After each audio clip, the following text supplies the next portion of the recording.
This is the unboxing of a 2200 lumen 12 volt 20 watt LED headlight for my scooter, motorcycle headlight. So here it is. Comes with several adapters. My motorcycle uses a BA20 bulb. So one of these is this one. See if they're labeled at all. BA20 is a lot like an H4. I don't exactly know what's different. Not labeled, but whatever. I'll figure it out. So we've got the bulb itself. Got a big spring on it for the adapter. I've got 4 of these big honking LEDs. It looks like they've got 1, 2, 3, 4, 5, 6, so 12 elements in each one of these, from what I can see deep down inside there under the fluorescent. Constant current power supply right here. High is 20 watt, low is 10 watt. That's that. Next up, I will power it up and see what kind of current it actually draws. Make sure that it's actually putting out what, or drawing what it's rated for.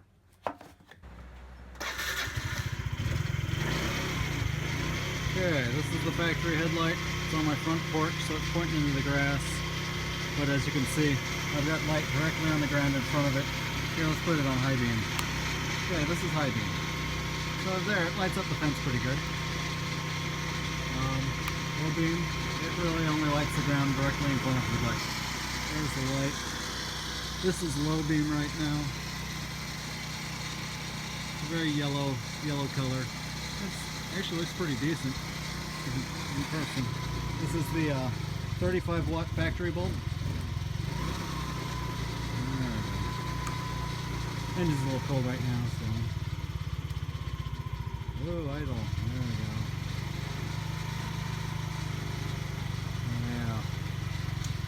You can see there's a little bit of a flicker in it, and it's definitely highly controlled by engine speed, which I'm going to be interested to see if that goes away when I get the LED in there. It should be less voltage dependent and just current dependent, so it should be a lot better. I've got the bench power supply hooked up. I've got it set to 13.8 volts. I got it a maximum of 4 amps, which will cover what this thing's going to draw. We're on the low beam right now, so here I'll go ahead and power it up. So you can see we get 2 of the 4 bulbs are lit, and the fan is on. You can hear that thing going.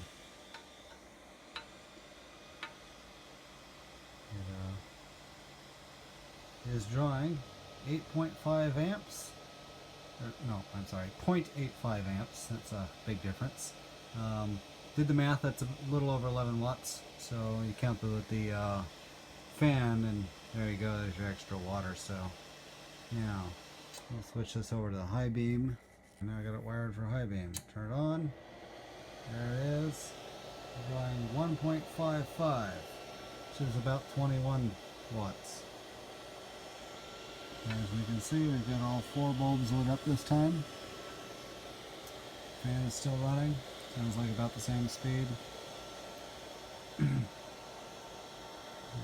So, wiring both these together would be pointless because you get half the bulbs at low mode and double the bulbs at high. So, not like it's going to bring 2 more bulbs online. All 4 are lit right now. So this is the 20 watt mode.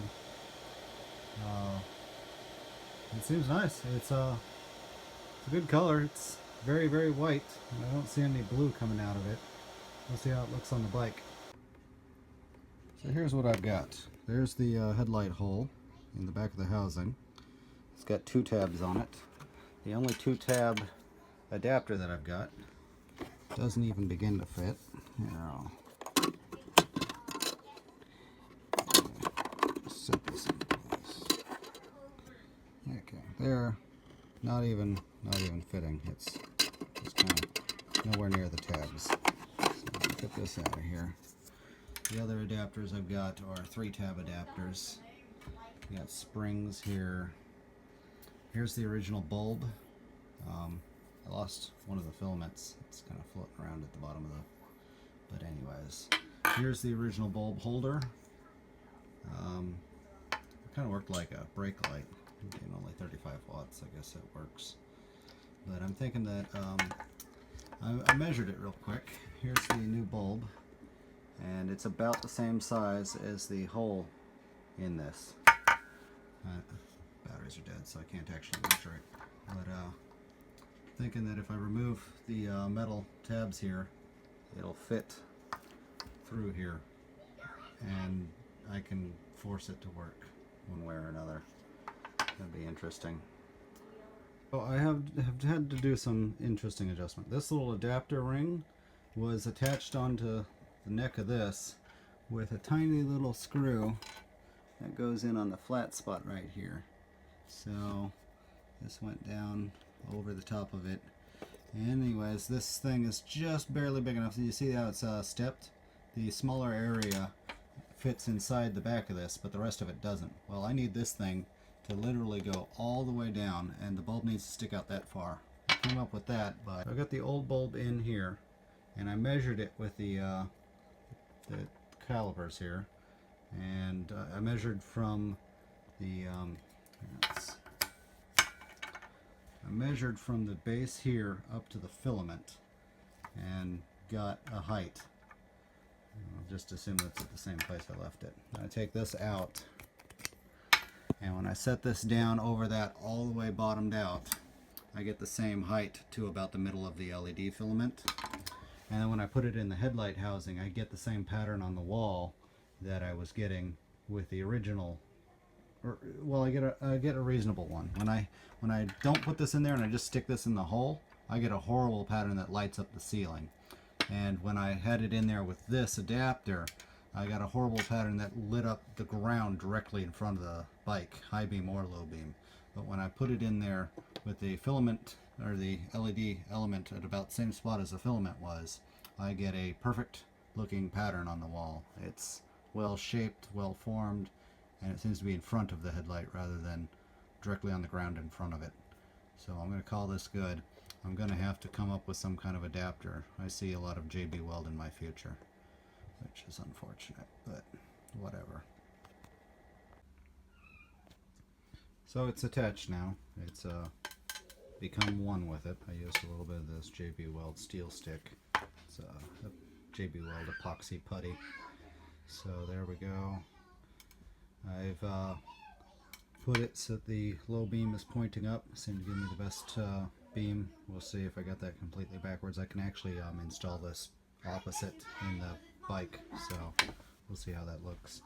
If it's pointing up rather than down, I'll try reversing it, but I don't think it's going to make that much difference. When you turn on high beam, all four are on.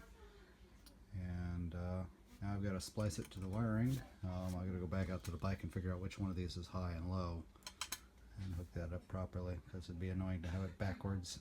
And yeah, the beam at this distance was excellent looking, so now I'll just let that cure a little while longer. I mean, it's been 15 minutes. It's already almost hard as a rock. We'll give it an hour and it'll be out ready to install.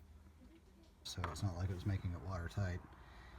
But anyways, here's the control. I don't know, you could call it a ballast, but it's really just the constant current drive module. I've got it zip tied to a little tab right here. Worked out nicely. Bulb is in there nice and secure. I trimmed it around so it's not rubbing, and it flat wouldn't fit at all before I trimmed it. And then I trimmed it some more after I got it in. So I spliced the factory connector on. Interestingly enough, the bike outputs AC, which I had read would be a possibility.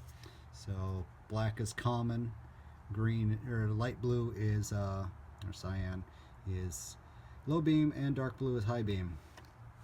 And then these were labeled, so I wired it appropriately. I think it was green was ground, and white was low beam, and dark blue was high beam. So I have already done a test, and amazingly enough, even though the bike is putting out AC, the bulb lights up fine. It didn't blow this thing up at all with the AC coming in. It handles the reverse current just fine, which makes sense since it's marketed as a motorcycle headlight. It should be able to handle AC.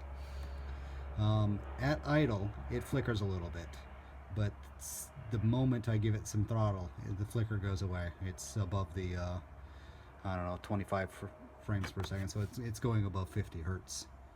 And that's at like 2,000 RPM, so when this thing's cruising at like 7,000 RPM or whatever it spins at, it will certainly be a nice steady output that I won't be able to perceive with my eyes.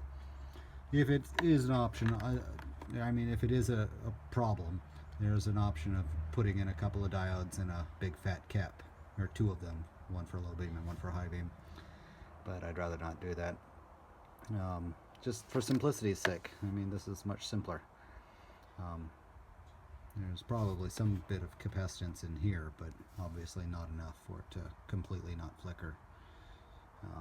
For all I know, it's like 10 hertz when it's at idle, and the caps just can't keep up with it. But I get full intensity. Okay, another light. I've got the LED installed now. Let's start this thing up. Turn the key on. There we go. It is not dim when it's idling. We got a little bit of flicker actually, but not too bad. Took the high beams, low beams. Yes, that works quite well. Okay, by my eyes, it's pretty much doubling in brightness. So that's working quite well. There it is. To my eyes, it doesn't really look blue. It looks pure white. How about a conclusion and some final thoughts? The bulb worked. It puts out good light. It seems to be putting out what it's rated. I don't have a way of measuring the lumens, but it's got plenty. I found it kind of annoying that it didn't include instructions and that it did not properly fit my BA20 bulb, which the ad said it did, but I'm glad that I was able to adapt it and make it work.